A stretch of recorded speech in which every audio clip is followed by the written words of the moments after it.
নমস্কার বন্ধুরা, আজ আমি আপনাদের সামনে একটা নতুন ধরনের ভিডিও নিয়ে উপস্থিত হয়েছি। আমরা সবাই সংসারী মানুষ, তাই আমরা প্রত্যেকেই আমাদের সংসারের মঙ্গল কামনা করি। এর জন্য আমাদের কিছু টিপসও মেনে চলতে হয়। আজ যে বিষয়টা নিয়ে আলোচনা করব তা হলো ময়ূরের পালক। শাস্ত্রীয় মতে ময়ূরের পালক একটি অতি পবিত্র জিনিস।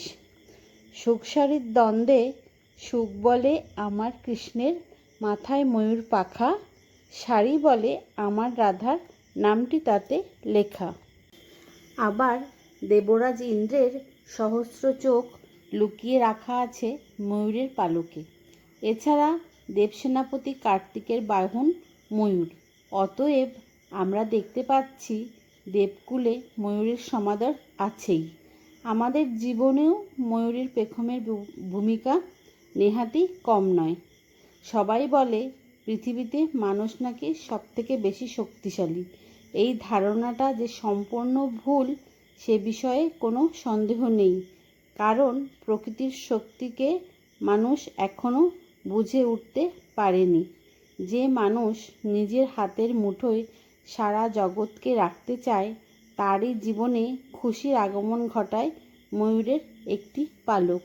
বাস্তু বিশেষজ্ঞদের মতে ময়ূরের পালক গৃহের শোভা তো যেমন বাড়ায়ই, তেমনি সঙ্গে সঙ্গে বাস্তুদোষ কাটানোর মধ্য দিয়ে সংসারের সমস্ত নেগেটিভ শক্তির হাত থেকে মুক্ত করে।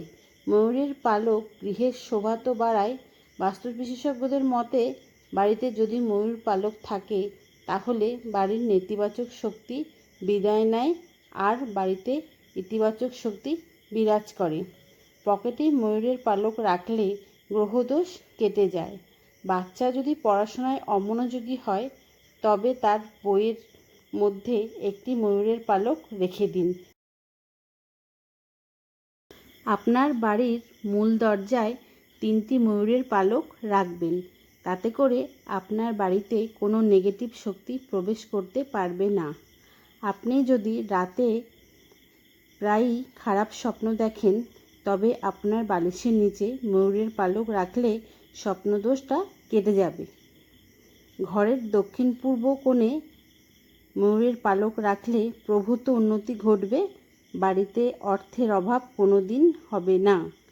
ময়ূরের পালক কখনোই মাটিতে ফেলবেন না, এতে আপনার বাড়ির উন্নতি বাধাপ্রাপ্ত হবে। কোনো বিশেষ শুভ দিনে আপনি ময়ূরের পালক কিনুন, সেটা আপনার জন্য শুভ ফলদান করবে। ময়ূরের পালক বাড়িতে থাকলে সমস্ত গ্রহদোষ কেটে যাবে। কেউ যদি আপনাকে ময়ূরের পালক দান করে তবে আপনার জীবনে সফলতার রাস্তা খুলে যাবে। সবটাই কিন্তু বিশ্বাসের ব্যাপার। বিশ্বাস ভক্তি দিয়ে সব কিছু পারলে ঈশ্বরের কৃপা অবশ্যই লাভ করা যায়। আজকের ভিডিওটা এখানেই শেষ করলাম। হরে কৃষ্ণ।